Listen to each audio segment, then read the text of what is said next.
You stay in the car. You keep your nose out of those packages. They're not for you. He searched through every cupboard and drawer in the apartment trying to find out what I got for him. But this Christmas, he will not succeed.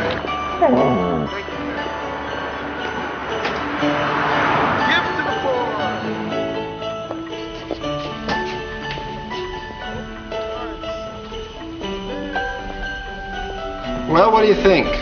How much is it again? $75.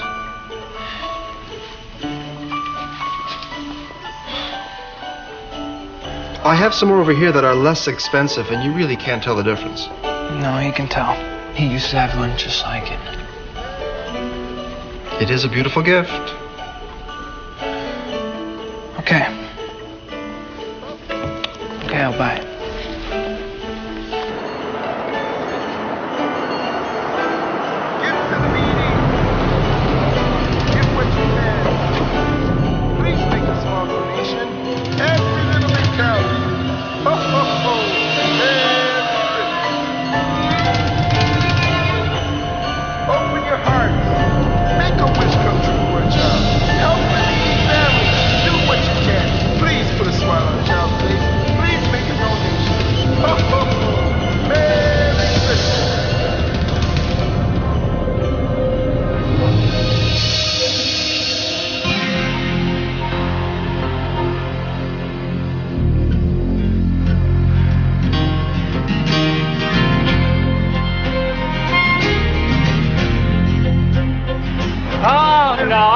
Tone in your voice. You think I'm being cheap? No, I think there's nothing wrong with being frugal, Ray. And if you can't afford to buy presents, well, getting them for opening a bank account is a viable, if not inventive, alternative. But you think that I can't afford it. You just think I'm being cheap. That's what you think. I think nothing of the sort. Now, where are we off? Right here, savings and loan. Ah, of course. Oh, you see? You see? That's the tone I'm talking about. You see that tone? What tone? That tone. You see? You can't see a tone, Ray.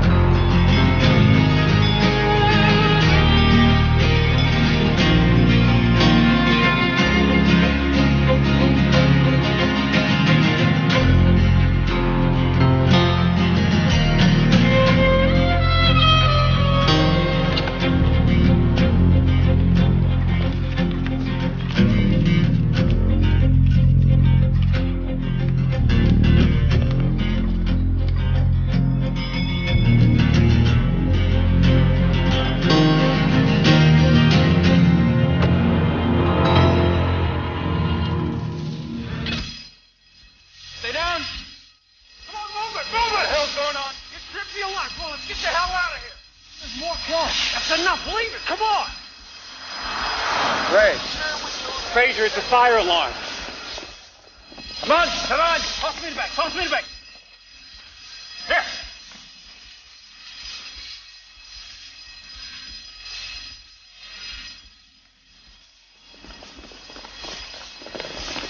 Hey, Chris Krieger, where's the fire?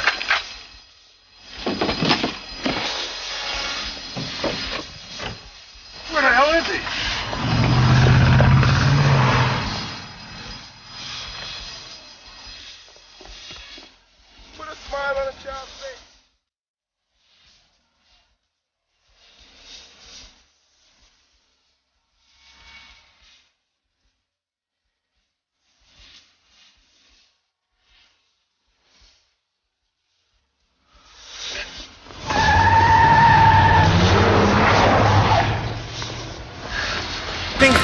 No, but this young man did.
this, watch it. You know how much money I'm losing right now? Every kid that sits on my lap, I get $2. Yep. I can go through 40 kids an hour. Oh, I can do 50. Bull, no one can do 50 and live. Look, it's not a difficult question, okay? Where were you at 12 o'clock today? Hey, man, I got 3 L's to put me in the department store. Yeah, one of those L's said you went out for about 20 minutes. Yeah, well, he's a lying rat bastard. Okay, line up, you rat. six. This way. Not you. What are you waiting for? Christmas? Move it. Yeah, Merry Christmas to you two. Out the door. We're not interested in how fluffy his beard was. That's him. That's the sixth Santa you pointed to. Can we focus a little here? He had a twinkle in his eye. I don't understand the problem here. Some citizen pulls the alarm and ran away. But ask yourself who, Ray? All the businesses above were closed. All the employees and patrons were under guard on the bank floor. Anyone coming in would have been noticed by the wheelman. After they took over that building, only 4 people had access to that hallway. So what are you saying? One of the robbers pulled the alarm? Yes? That's ridiculous. About as ridiculous as going to a robbery with an unloaded shotgun. I'll tell you, for a second there, Fraser, I thought I was... Why would a guy pull the trigger of a gun he knew was unloaded? Seems improbable, doesn't it? Yes. You know, the wheelman, he knew exactly when the bagman was behind the counter. If he pulled the alarm, they panic. He comes running in. The bagman is trapped behind the counter. He throws the bag to the wheelman who throws him back the gun. Clever, isn't it? Hey, in the heat of the moment, I'd take a gun over a bag any day. The whole thing's a double cross. Detective Vecchio, Huey, Louie, join me for some eggnog. The last half hour, I've gotten calls from 7 department stores, the Salvation Army, 2 parade officials, and the director of a children's pageant. This was further augmented by calls from 4 city councilmen, the deputy mayor, and the police commission. They're all curious as to why we're detaining all the Santa Clauses in the city on Christmas Eve. The police commissioner was especially irked since his daughter was sitting on Santa's knee in a department store when said Santa was cuffed and thrown into a paddy wagon. In our zeal to solve this case, I can't help but wonder if we haven't been, I don't know, how do you say it, excessively stupid? Detective Huey and I have a theory, sir. Oh, this I'd like to hear. See, we believe that the perpetrators were dressed in Santa Claus suits in order to facilitate their getaway by blending into the crowd. In that people don't usually notice armed men fleeing a crime scene in big red suits. Actually, they could even have had jobs in local department stores, sir. I mean, that would be the perfect cover. This is your theory? Yes, sir. It's not our only theory. We have others, sir. Detective Vecchio, do you have a theory? Yes, sir, but actually it's Constable Fraser's theory, sir. Oh, really? Good afternoon, Lieutenant. Oh, Merry Christmas, Constable. I assume you're working on some kind of a North Pole connection? No, sir. And actually, it's a misconception that the North Pole is in Canada, sir. Its ownership has been in dispute ever since Admiral Perry planted a flag there in 1909. A fact that in itself is in dispute since many believe it was Matthew Henson, an African-American, who first discovered... Constable Fraser and I believe that the wheelman pulled the alarm in order to throw the whole situation into chaos, thus double-crossing his partners. Oh, sure. Sure, one of the robbers pulled the alarm himself. Yes, sir. And we have a witness who saw the wheelman without his beard. We got him out there going over the mugshots right now. If the wheelman's in there, he's pretty much in our pocket, sir. All right. Vecchio, you get the wheelman. Huey and Louie, you get the other 3. Yes, sir.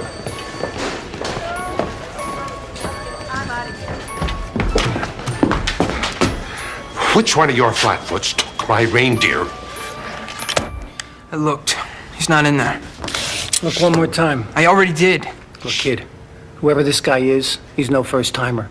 If he's done this before, odds are 100 to 1 he's right there in front of you.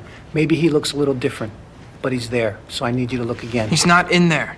Look, kid, I'm having a good day, okay? It's Christmas Eve. I am filled with love for my fellow man, but I swear to God, if you don't look again, I'm going to slap you upside the head. Ray, may I?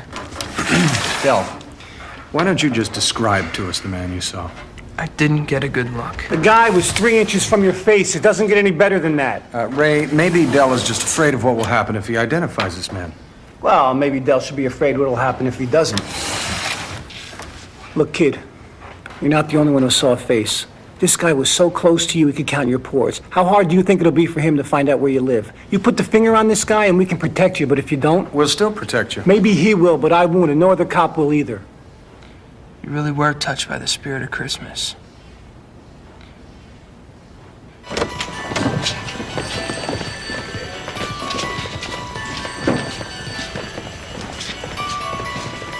Kid's making a big mistake.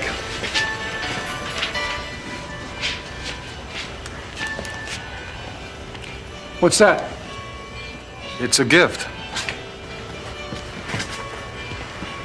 I don't know. Maybe I was too hard on him. Yes. Hey, guys. They pulled a palm print off the countertop. Your bagman is Robert L. Flanagan. FBI have him linked to 6 bank jobs with James and Cameron Donnelly. No kidding. Is that significant? Well, the Donnellys are something of a local legend around here. They had a partner named Nick Stolitis. Rumor had it he skimmed a small amount of money from them.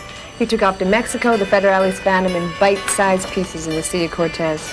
There's only 2 rules written in the pavement in this town. You don't steal from the mob and you don't cross the Donnellys. I think I should return this gift. Oh, that's good, Benny. We only have a couple hours to find a wheelman before they turn him into fish food and you're delivering Christmas presents. Thank you, Ray.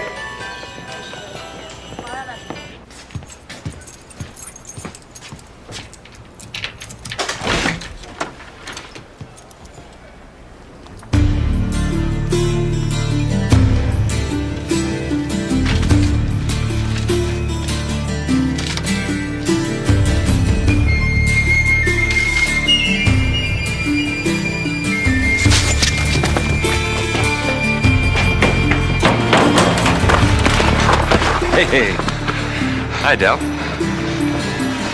Hi. Came looking for your dad. He wasn't home. Yeah. You tell him Jimmy Donnelly dropped by, will you? Tell him I expect to meet him tomorrow at the distillery as planned. Will you do that for me? If I see him, yeah. That's a good boy.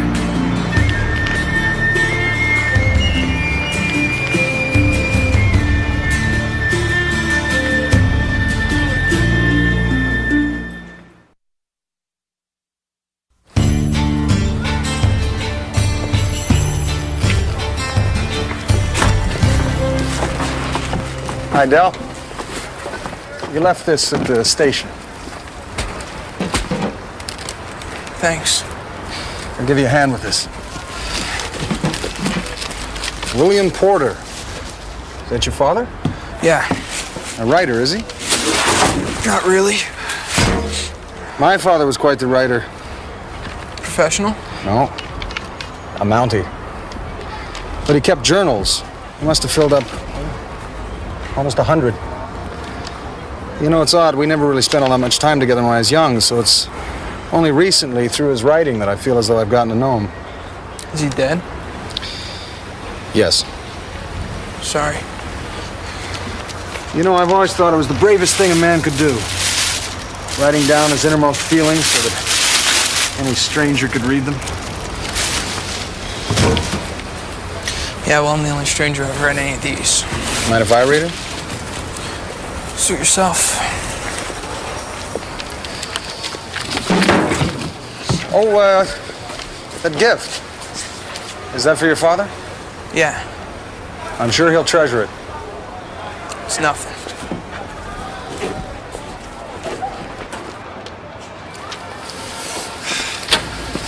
He wasn't scared. He knew the thief. Did he ID him? Yes, he just didn't intend to. No! I told you everything I know. Just have a few more questions, okay? Please. Come on. Come on. Hurry up. Let's go. Hey, what do we look like, threats? Don't push me. Thank you very much. Right. Okay. Thanks. Parole officer says Porter's been a model citizen. Worked as a janitor the past 6 years. No complaints, never missed a day's work. You got that, Elaine? Got it. He'd come home, he'd take care of his kid, then he'd spend half the night writing short stories. Something he picked up in prison, I guess. The boy's mother? Left him with an aunt about 8 years ago and did a bunk. Porter got out, he took the kid back.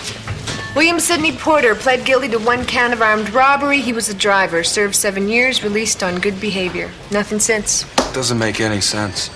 Why would he leave his son? Frazier, this may come as a shock to you, but here in the United States of America, we've discovered that bank robbers aren't usually the best family men. He leaves prison. He reclaims his son. He works 6 years at a minimum wage job.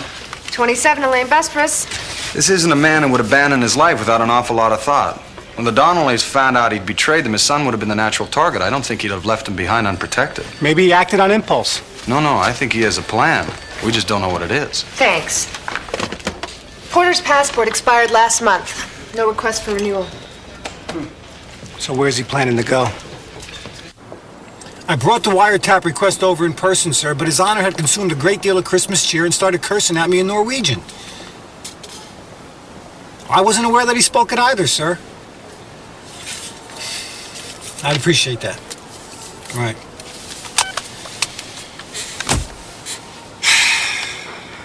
Did you have to bring him? Well, it is Christmas Eve, Ray. What are you reading? My father's journals. I'm just going over old cases to see if there's anything similar. Is there? Not that I've found.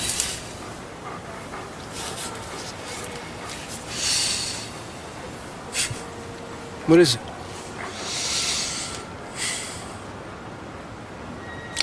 I just wish I'd spent more time with him. There's a lot of things I should have learned. I learned two things from my father. One, timing. Mostly when to duck. And two, you never hit a kid, because it doesn't teach him anything.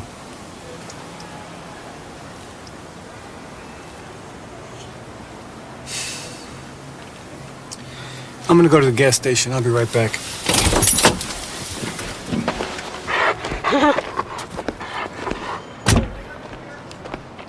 Sam Dalton made only one mistake. He planned everything about how he was going to spend the money. Before he'd hit Whitehorse, he'd left a trail of 20s that took me right to his door. But Sam's case was nothing like this. No, I know, but what I can't seem to find is... Hello, son. Hello, Dad. How are you? I'm dead, son. Other than that, do you mean? No, that's what I was asking. Oh, that's good. Never be ashamed to ask a stupid question, son. I taught you that, didn't I? Not specifically, no. Well, no time like the present. So fill me in on the case. The case? The case. The case you're working on. Something bothers you about it. Well, in a nutshell, there was a bank robbery today. Now, we've identified the perpetrators, but the wheelman, that's the driver in Chicago parlance, double-crossed his partners. Now, what we can't seem to figure, is there any insanity in our family? No, not that I'm aware of. Good. Well, there was your Uncle Tiberius who died wrapped in cabbage leaves, but we assume that was a freak accident. Go on, go on.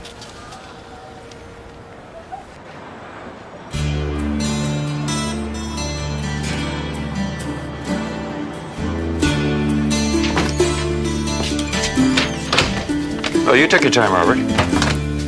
Doing a little Christmas shopping, I see. Check this. Porter had a second car parked in an alley about a block away. Really? Cameron, have to apologize to you. Seems Porter isn't planning on sharing after all. Apology accepted, James. Oh, Robert, I meant to ask you. Why did you toss Porter the bag? I was trapped behind the counter, man. The cops were coming. So instead of running around the counter, you threw the bag and jumped over. Yeah. Well, it makes sense. I was thinking of getting out of there with the cash, you know? But you didn't, did you? You're the bagman, Robert.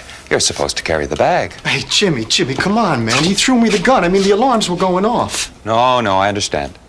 Everyone gets to make one mistake. And that was yours. See what he got us. Farsight calendars. Oh, I love those. Now let's see what young Dell got. So did you just happen to pick this moment to reappear?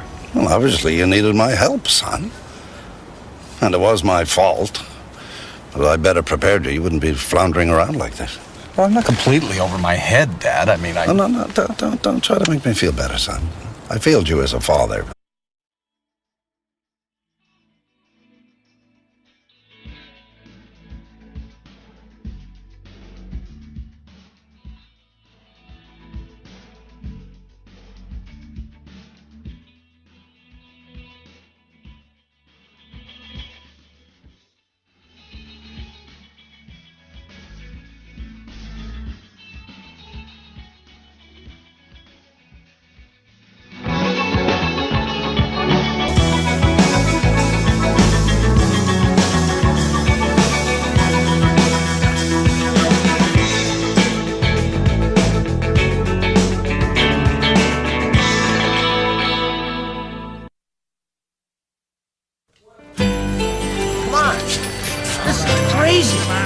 You know how much money I'm losing right now?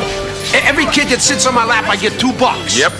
I can go through 40 kids an hour. Oh, I can do 50. Bull, no one can do 50 and live. Look, it's not a difficult question, okay? Where were you at 12 o'clock today?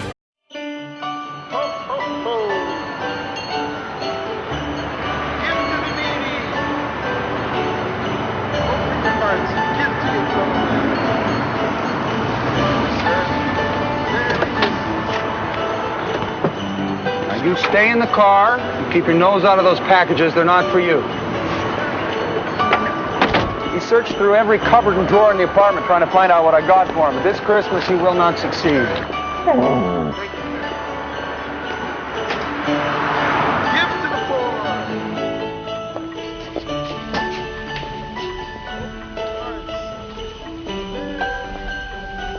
Well, what do you think? How much is it again? $75.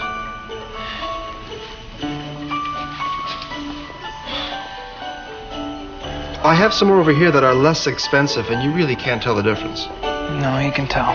He used to have one just like it. It is a beautiful gift. Okay.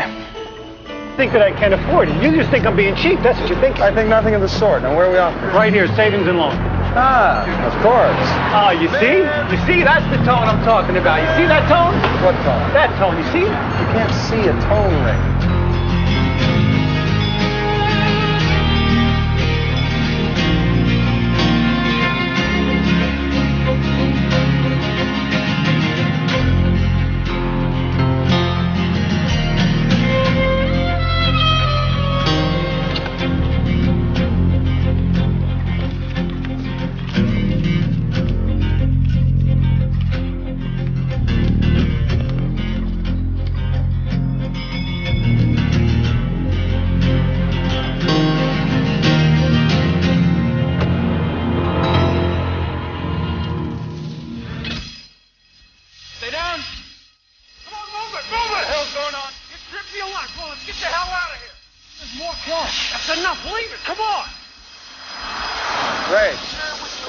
It's a fire.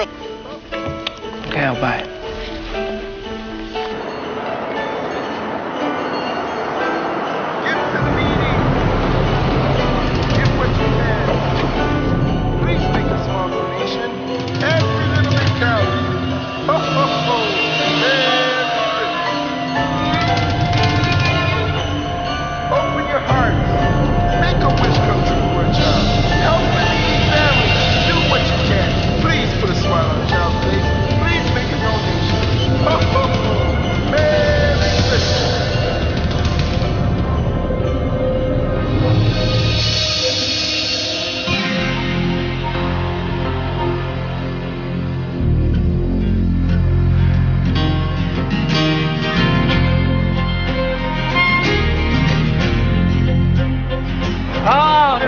That tone in your voice. You think I'm being cheap? No, I think there's nothing wrong with being frugal, Ray. And if you can't afford to buy presents, well, getting them for opening a bank account is a viable, if not inventive, alternative. But you... Come on. Come on. Toss me the bag. Here.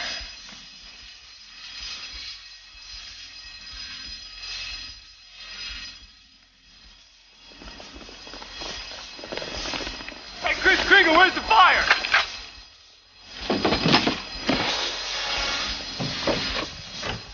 Where the hell is he?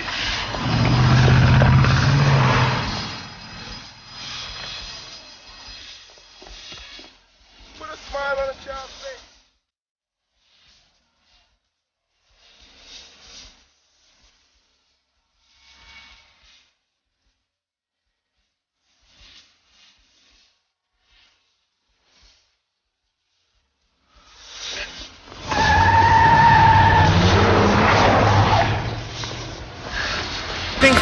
No, but this young man did.